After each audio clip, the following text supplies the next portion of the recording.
everybody. Welcome to the morning show. We're broadcasting to you this morning on Channel 9 and also on WJOPLP Newburyport Joppa Radio at FM 96.3.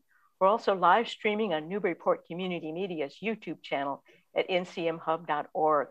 I'm your host, Mary Jacobson, and I'm just delighted this morning to have a show with two wonderful guests and topics. Leslie Landrigan is here to talk about one of Newburyport's legendary historic eccentrics, Lord, that's in quote marks, Timothy Dexter. And then in the second half of the show, I'm delighted to introduce you to Newburyport's new Council on Aging Director, Paula Burke. Well, let me introduce Leslie Landrigan first. Leslie worked as a newspaper reporter for many years in both Massachusetts and New Hampshire before moving to Washington to work as a national reporter for the Associated Press. She and her husband, Dan, both love history. And in 2013, they started the very informative and well-written New England Historical Society website. They've also written 2 books about New England history, and currently they live on Deer Island, Maine. Leslie, welcome, and thank you so much for taking time to visit the morning show. Thank you, Mary. My pleasure. Oh, my pleasure entirely. Well, you know, Leslie, I want to return to talk about your website and your books later on. But first, let's get into Lord Timothy Dexter, whom I've been wanting to do a show about for some time. And I finally found you through an essay that you'd written about this extraordinary character on your website with the wonderful title, Timothy Dexter, the Ridiculous Millionaire Who Sold Coals to Newcastle, which is as true as it is unlikely sounding. Exactly, It's just one of his very special achievements. You know, as I've mentioned to you before, when I first moved to Newburyport about 4 years ago, I would hear people talk about Lord Timothy Dexter, usually said with a slight smirk on their faces, and people would point out his stately mansion, which remains on High Street in Newburyport. And I thought initially he really was imported British nobility. So Leslie, let's begin by setting the record straight on Timothy Dexter's heritage. Fill us in on where he came from and the circumstances of his early life, if you would, please. He was by no means a lord. He was born to a poor family in Malden, Massachusetts. He was one of many children, and he survived infancy, which, as you know, a lot of colonial children did not. Yeah. And so he was bound out to a farm when he was 8 years old. And he worked from the time he was 8 until the time he was 14, when he became an apprentice to what was called a leather dresser or a tanner. Basically, they made, you know, they dressed skins and they made gloves and shoes and breeches. I think one of his specialties was moose hide breeches, if you can imagine. Yeah. So he left. He became an apprentice in Charlestown, and then when he was about 20, he had his freedom suit. Apprentices were given freedom suits. Were expensive, and he sold his if they did a good job. So it's important to note that he was industrious and hardworking and sensible.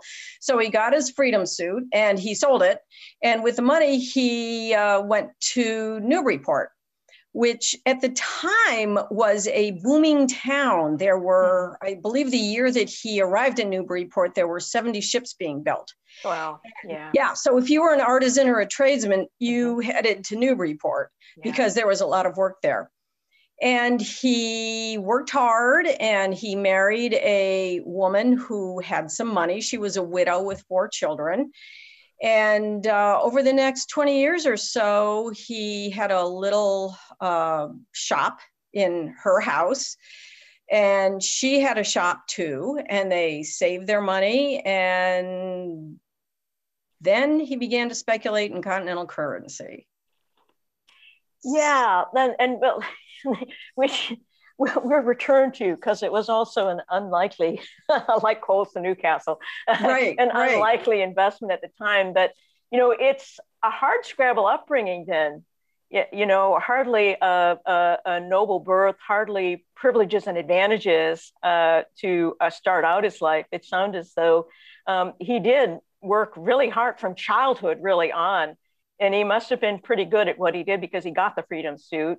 and then had the savvy to marry up and began laying in I guess the circumstances for building his wealth later on. Exactly. Yes.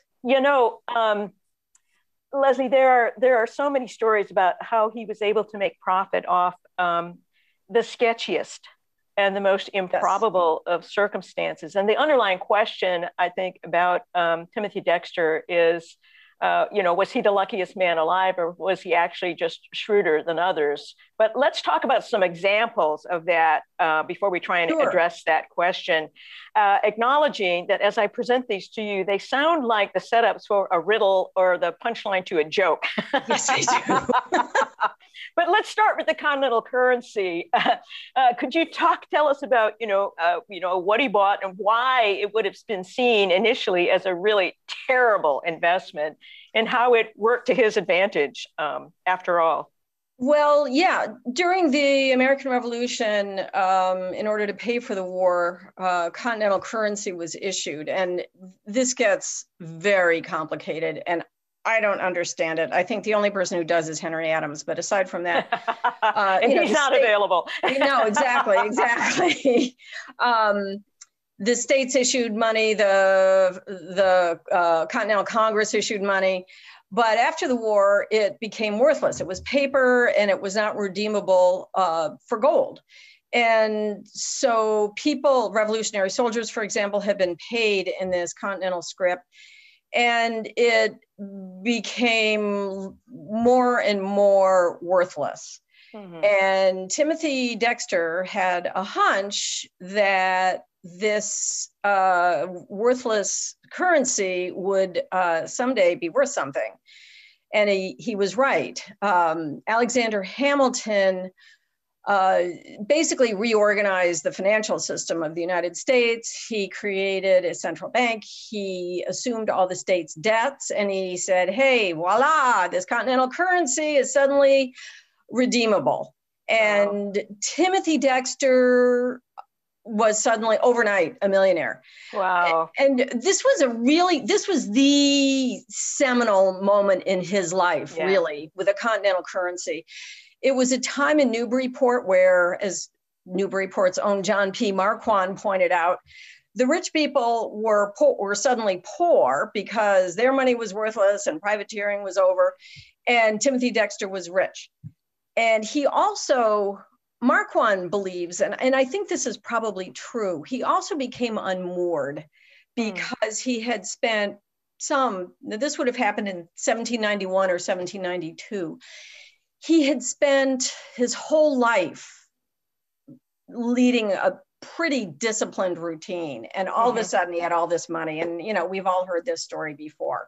So that was when he started acting a little crazy. Yeah, that's really interesting. Out of those kind of humble origins, and it was hardworking, but then to have this business deal strike it rich for him, it upended, if I'm understanding you, his whole world and kind of released certain things in his character. Yes. Something happened. One thinks of Citizen Kane. Yeah, exactly. Well, yeah, it's such an interesting story, and it's just a fascinating kind of launching pad for his wealth. And that wasn't his last business deal, hardly. No. So again, it sounds like the setup for a joke, but how do you make money exporting bed warmers from chilly New England to the equatorial climes of the West Indies? Well, it turned out that bed warmers also could be used in the molasses and sugar industry, which of course was huge in the West Indies. So that's what happened. And now historians have varying descriptions of what they were used for. They were ladles, or they were used as some sort of tool in the molasses and sugar industry. So once again, he looked at a bed warmer and saw something else. Yes, exactly. Yeah. We have to give him credit for that. Well, I think of Newburyport at the time, and, he was a merchant. He bought 2 ships, And he'd go down to the waterfront, he'd go down to the docks, and he'd pick up gossip. And, you know, I live in Deer Isle, and that's what the fishermen do. They go down to the Harbor Cafe, or they go down to the wharf, and they pick up gossip, and, you know, who's in, who's, you know, someone's catamaran just showed up, or they're buying lobster at thus and so a pound. So I think he probably picked up a lot of information down there, a lot of market information, and acted on it, and got lucky. Which is both shrewd and lucky. Exactly. Yeah. Well, okay, the next kind of setup that sounds like we're waiting for a punchline is, how did he make money off stray cats? Oh, yeah, this is an interesting story. The Newburyport was awash in stray cats, and there was actually a vote taken in town meeting whether to destroy them all. And the vote was 50-50, so the measure failed. And the next day, Timothy Dexter put an ad in the paper advertising the cat. He would pay for cats. So he loaded all these, and he said, they'll be well cared for, don't worry. And so he loaded them onto a ship, and they went down to an island, which is unspecified, but apparently the plantations were overrun with mice and rats, and he made a very handsome profit on the cats. We may be visited by one, by the way. They like to one of the delights of Zoom is having people's pets appear. Yeah, exactly. Well, another shrewd or lucky business deal. And we also, okay, New England is cold. We need gloves in the winter. We don't think of the people in Polynesia as needing gloves, but he managed somehow to send gloves to Polynesia. Now, how did that work out? Well, he probably got the gloves in a shipment from somewhere, maybe the Baltic, because he traded with the Baltic. And I guess he knew somehow that there was trading between Polynesia and China. And so he sent the gloves to Polynesia, and a Polynesian ship. I don't think it just happened to sail by. A ship bound for China from Polynesia bought the mittens or the gloves, whatever they were. Yeah. Yeah, another shrewd, lucky, shrewd / exactly. Lucky. Better to be lucky than good, right? Yeah. What about the whalebone stays? The whalebone stays. One interesting thing about Dexter was that he, like most very wealthy people, wasn't completely honest about how he made his money. And he claimed he cornered the whalebone market. He didn't really, but he did buy a lot of whalebone. And he saw, now there was a fashion that came, that there was a style of ladies' dress that became fashionable, and it's unclear whether it was hoop skirts or corsets, but whatever it was, this sudden fashion created a demand for whalebone, and yeah, he did well on the whalebone too, for either corsets or hoop skirts or something. Whatever the fashion was, he just happened to have cornered the market. Exactly. Yeah. And the stays that were required to sustain the fashion. Exactly. So once again, score one for Timothy Dexter. Exactly. And now let's circle back, Leslie, because selling coals to Newcastle is it's like a phrase people use to point out the likely futility of an endeavor. Exactly. Yeah. And yet, tell us the story of how, of all things, Timothy Dexter actually made money selling coals to Newcastle. Well, it's actually pretty simple. There was a coal miners' strike, and there had been one for a year by the time his coal arrived in Newcastle. So I suspect strongly that he knew about this strike. Yeah. Yeah. Probably got the gossip down on the docks. Exactly. Exactly. Well, Leslie, how was he viewed by his contemporaries, and why did they see him in any particular way? He longed to be a member of the aristocracy. And Newburyport at the time was a very federalist town, lots of old Puritan families who had intermarried. And he was a parvenu. He was nouveau riche, and they did not accept him at all, and mocked him and ridiculed him. And he reacted. You know, there's something else, I think, in his background. His wife had some family connections in New Hampshire, the Gilmans. There's a Gilmanton, New Hampshire. There was a Governor Gilman. And Timothy Dexter did do business with the Gilman family, who undoubtedly looked down on him. So there was that in the background of his marriage. Not only did the people of Newburyport look down on him, but his in-laws looked down on him. So that, you know, when he made his money in 1791 or 1792, that was there, and it suddenly let loose. Well, you know, that's an old American theme in an American story too, from The Great Gatsby to An American Tragedy by Dreiser. The nouveau riche or the parvenu, you know, striving for acceptance and finding that the novelty of your money still makes you somehow less acceptable than the people who inherited it. You know, it's been around for a long time. So that's a very old, that striving and that feeling of not being satisfied with your fortune, but wanting the social cachet as well.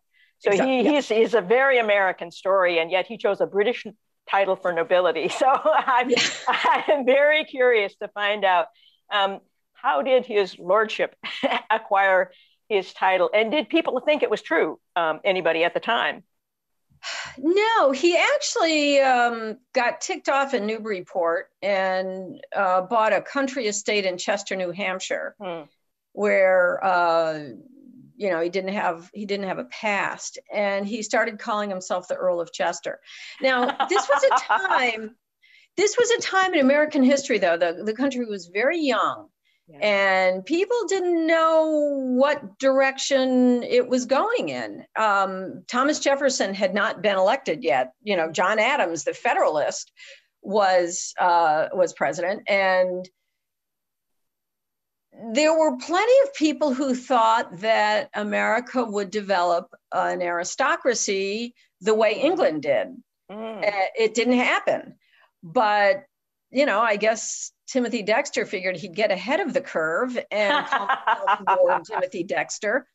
And he was very generous. He had a lot of money, and he gave it out. He gave it out to people, especially people who called him Lord Timothy. And so people in Chester learned that if they hung out with Timothy Dexter and they called him Your Honor and so forth and so on, they'd get some money, or he'd buy them a drink. So that's really how it got going.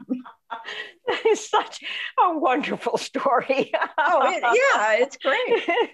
His life, we haven't covered all of his life yet, and there's other really intriguing chapters, but he covers everything. But, you know, there are other millionaires who've done, you know, Jim Fisk, Diamond Jim Fisk had himself a military uniform design that was like something out of a Gilbert and Sullivan musical. And he used to wear that all the time. And, you know, can I just interject? This is a completely, I cannot help but think about Roger Babson in Gloucester, Massachusetts, who was a investor. He founded Babson College. He ran for president, but he had 40 boulders in Dogtown inscribed with inspirational sayings. I mean, that's kind of as nutty as Timothy Dexter. But I guess, you know, part of what people often describe as part of the American character, given our, you know, relative newness as a nation, is the pliability of our imagination, and you can make of yourself what you will. So if you were going to have an aristocracy and it wasn't clear, just declare yourself an aristocrat. Sure, why not? Why not? And then take a bribe or give bribes. So why not? Anything is possible. Well, talking about eccentric endeavors, thank you for the segue into the next question I had for you. I would love it if you know, we can drive by the Dexter House on High Street and now, but it no longer has the sculpture garden. Although if people want to see it, there is a picture of it on your website. We'll go back to talking about your website later on in the interview. But could you tell us about the the sculpture garden that Dexter built in the gardens around his mansion, and why he built it.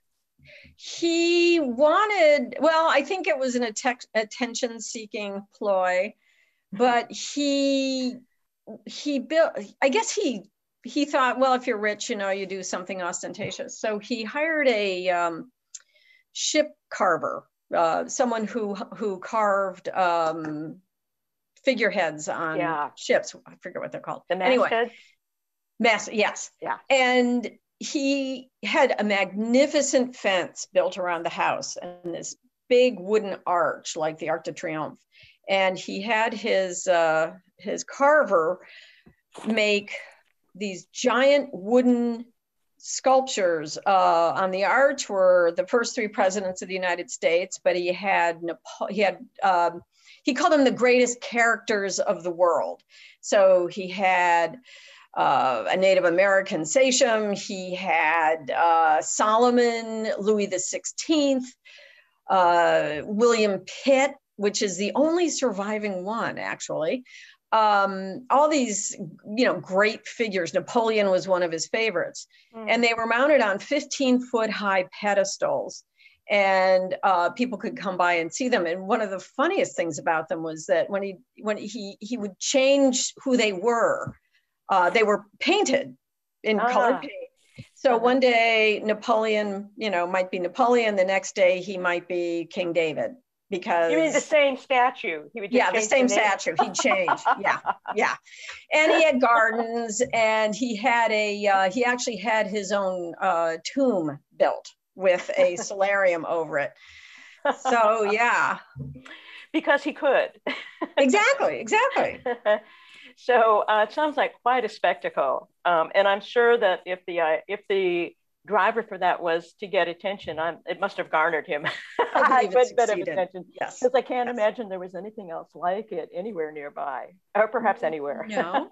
He got what he wanted. We're talking about him. How many years after his death? Yeah, that's right. We are, and partly because he titled himself Lord. Exactly, which is an immediate hook into the story.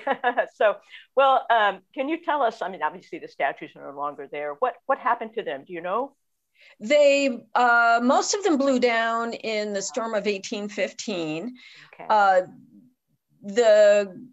There were various wealthy families bought the house, and John P. Marquand had a very funny line because they embellished the house with Victorian, you know, the gaudy gingerbread.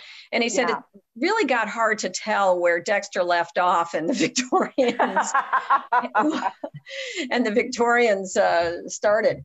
But it went through, like so many of the beautiful houses in Newburyport, it went through a number of iterations. It was a tavern. It fell into disrepair. And then of course there was the fire in 1988. But I guess it's been restored and it's quite beautiful now. Well, it certainly looks good on the outside, but I think it's privately owned now. So yeah, one never knows. Well, tell us a little bit about his family life, because I understand there were some tensions in his marriage, and tell us a little bit about how his kids. Yeah, there isn't much known about his wife. She was industrious and hardworking, but she had a bit of a temper. And at one point, well, he thought it would be a good idea to have a mock funeral for himself. And he played the corpse, and he promised a big party afterwards. And so they had the funeral ceremony. And then afterwards, while everybody was enjoying themselves, they heard this loud sound coming from the kitchen. And it was Timothy Dexter beating his wife for not crying hard enough. And he eventually banished her. He had his personal poet write her epitaph, and he called her a ghost. And he either ignored her or banished her, one or the other, for a while. But they didn't get along. And they had two children, Sam and Nancy. And Dexter had hoped that his son would become a well-educated English gentleman, but instead he became a poorly educated drunk, and he ended up dying a year after his father. And his daughter was apparently very beautiful, but really stupid and possibly had mental illness. So she got married and then divorced and drank herself to death. So yeah, it was really sad. Yeah, it is sad. And, you know, the story of that kind of, I guess today we'd call it a performative funeral. Yeah. Yeah. But it's so interesting because it both speaks to the kind of, I mean, he held it, as you're explaining, he wanted to see how people would react, people would mourn. And so that craving for attention and importance was clearly just bottomless. Just bottomless. So, I mean, there's an arrogance to having a performative funeral, but there's also such an underlying kind of pathos, bottomless craving. Yeah, almost. Yeah, absolutely. So, again, just such an interesting character. Now, he also he wrote a book that did very well, although, well, I'll let you describe it and people can hear why it sounds like it's an unlikely bestseller, but it was. So please tell us about it. Yeah, it was called A Pickle for the Knowing. And it was kind of like James Joyce's Finnegan's Wake, only not so much. It had no punctuation. Yeah. And no punctuation at all. Well, no. The first edition had zero punctuation. And then the printer suggested maybe you want to put some commas in there or some periods. And so he put 2 pages of punctuation marks at the end and told the reader you can put them wherever you like. Which is very postmodern. yeah, it really is. It really is. So, but what was what was he writing about? Well, he was talking about how great, G-R-A-T-E, he was. He talked about, he complained about his wife. He complained about politicians, and he complained about the clergy. Okay. Yeah. It's a tough read, believe me. What do you have any what made it sell? Because it went into number printings, I think. I think it was a curiosity. Yeah. I think he probably bought some himself and gave them away. No doubt. You know, that happens today in Washington, D.C. If you see a political biography that's on the bestseller list, that's what happened. Right. Yeah. So I think it was partly, but it's still in print, you know. Well, yeah, I know. And as you point out, we're still talking about it. Exactly. and as still read it. yes. And as John P. Marquand pointed out, Cotton Mather and Increase Mather and the great Puritans, no one's reading them anymore. So yeah, that's true. Well, I think I have the date right. I think he died in 1806 at the age of 59. 59, yes. Please tell us about his will and what you make of it. He took care of his wife. He gave her a liberal bequest. He gave $2,000 to the poor, which would have been quite a lot of money then. Oh, yeah. He gave $2,000 for the clergy, despite all of his complaints about them. Or he called it, wait a minute, I wrote it down. He called it for the support of the gospel. And $300 for a bell in Malden. So he wasn't all bad. Yeah. Yeah, those are interesting and generous and thoughtful bequests. Yes. So, he actually at one point had offered to pave High Street if they would name it after, if Newburyport would name it after him. And they said no. Missed a chance there. Yep, they're lost, definitely. I'm sure it would have been Lord Timothy Dexter Street or Avenue. Oh, absolutely. No question. So, well, so, all right, Leslie, time to get your verdict. What say you? Luckiest man who kept stumbling into fortunes, or shrewd businessman who saw opportunities that others just didn't envision or discounted? I would quote Branch Rickey, the great general manager of the Dodgers, and say luck is the product of design. So, yes. So I think he was lucky, and I think he was also shrewd. Yeah. Well, that makes sense. there's a saying, luck is what happens when preparation meets opportunity. Yeah, there you go. Along the same lines. And so, he did see the possibility for opportunities clearly with the continental currency and the seeing the whales a ladle and a bed warmer. Yes, exactly. But you still have to have the luck that your deal works out. Well, and he also, he worked hard and he bought ships and he had the ships to sell those, to take those things. So that's right. So we got to give him credit. And it's just such an extraordinary life story. It's such an extraordinary life story. So that my next question is for you is, why on earth hasn't Lord Timothy Dexter's dramatic and magnificent, eccentric, unlikely life been made into at least a made-for-TV movie? I have no idea. It's really, it's a great idea, and you have it is fabulous settings, and I don't know. Anyone listening, here's an opportunity. Yeah. Well, Leslie, you're a writer. I know you've done journalism and history writing, but, might branch out into script writing. So anyway, someone should definitely do it. Well, Leslie, would you please tell us about the website that you and your husband operate? What's on it? Sure. How people can find it, because that's how I found you, and there's a lot there. Yeah, there is. It's called the New England Historical Society. And when it basically started out because, as you said, my husband and I both love history and we're both writers. And we're especially fascinated by the hidden history that's in front of your eyes. Mm-hmm. And if you live in a place like Newburyport or Portsmouth, New Hampshire, or Nahant, Massachusetts, all places where my husband and I have lived, or even Boston, there's a lot that happened. And it's not all wars and politicians. Yeah. And so we both have journalistic backgrounds, and we're both general assignment reporters, which means, one day you're covering the sentencing of one of Whitey Bulger's hitmen, and the next day you're covering a plaque about Sacco and Vanzetti, and the next day you're covering a politician. And so we started the website in 2013, I think, in the summer of 2013. We went to a lot of used bookstores and just grabbed a whole bunch of books about New England history and started going through them, and whatever caught our fancy, we'd write about.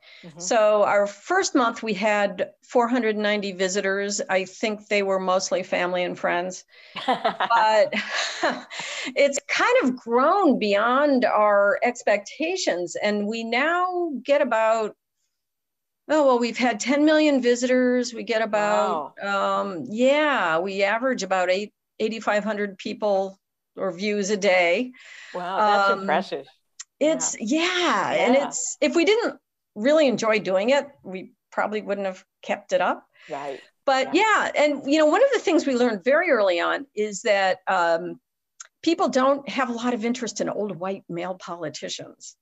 We really, there was a, what was it? Was it a Senate race or a mayor race? There was a big race in Massachusetts. And so we said, let's do a big story about the history of senators from Massachusetts. No one cared. But then we do a story about, a servant who did something interesting, and it would go viral. Yeah. So we like to focus, on ordinary people or unexpected stories or stories you've heard with maybe a new twist. Yeah. And eccentrics like Lord Timothy Dexter. And food and weather. Yeah. People love food and weather. Well, Leslie, one final question for you before I let you go today. Would you please tell us about the two books that you and Dan have written? Sure. One is Bar Harbor Babylon. Again, which, by the way, is a great title. And I would add, you've agreed to come back, maybe in the summer vacation season, and talk about Bar Harbor Babylon. So but if you've been to Bar Harbor, as we have many times, you look around and you say, there was something going on here. What was it? And at one point, Bar Harbor was, it was like Newport, Rhode Island, only a little wilder. And the kind of wealth there, if you imagine Hillary Clinton, Bill Gates, and Jeff Bezos living on the same street, competing, that's what Bar Harbor was like for a very brief moment, but a lot went on. There was a lot of scandal.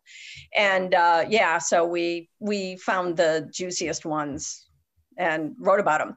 The other book is called New England's Hidden Past. And we have a feature on our website, which we call 6 Things, which is we basically take something like loyalist houses or Irish landmarks or places where someone was murdered. And we find one in each state and we write about it. So this book is about that. It's just basically a book of lists of things that you can find in each New England state. Wonderful. Well, we'll put a bookmark in our conversation. Well, thank you. Come back to talk about the scandals to be found in I love Bar talking about that. We'll be looking forward to that. Leslie, thank you so much for this illuminating and really quite fascinating dive into the strange life and times of Lord Timothy Dexter. I really appreciate it. Thank you, Mary. It's been a pleasure. Thank you very much. You take care now. We'll see you later on. Bye-bye. Thanks for watching. I hope you'll join us next Thursday on Channel 9 at 9 for the morning show. If you missed any part of today's show, it'll be available for viewing on Port Media's YouTube channel playlist for the morning show. Go to ncmhub.org and click on the YouTube icon and then click on playlists and scroll down. Each show will also air on WJOP FM 96.3 on Friday at 8 a.m. And again, the following Tuesday at 4 and Wednesday at 3. And will also be available as a podcast on the SoundCloud. Just go to ncmhub.org, click on the cloud icon and scroll down.